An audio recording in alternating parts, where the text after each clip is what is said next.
talk about finding the derivative of two functions aside from the product rule that we use. Let's take this given. H of x is equal to x squared times 3x plus 1. So first, we're going to get the product of these two functions. So it is equal to x squared times 3x is 3x cubed. Then x squared times 1 is x squared. Then after that, we can get the derivative of each term using the constant multiple rule and also the power rule. So h prime of x is equal to, so the first term 3x cubed is equal to 9x squared using the constant multiple rule. Then x squared is equal to 2x using the power rule. So our derivative is 9x squared plus 2x. Another given, h of x is equal to the quantity 3x minus 2 times the quantity 2x plus 3.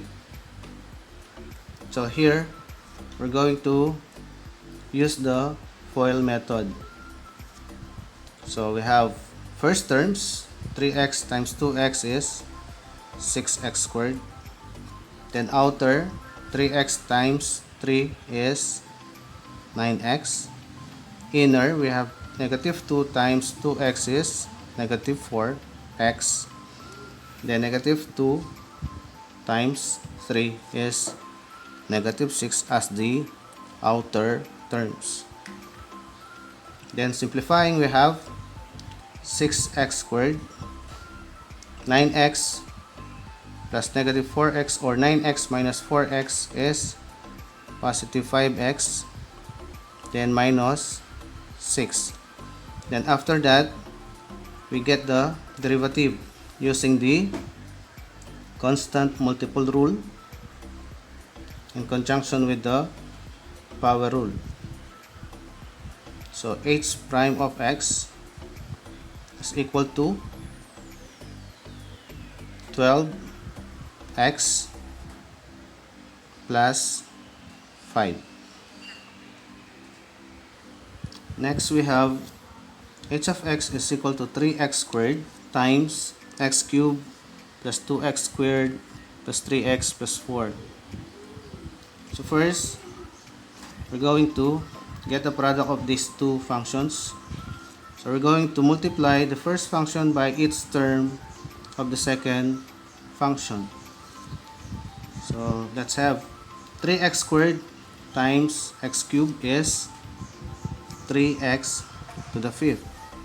Then 3x squared times 2x squared is 6x to the fourth. Then 3x squared times 3x is 9x cubed. Then 3x squared times 4 is 12x squared.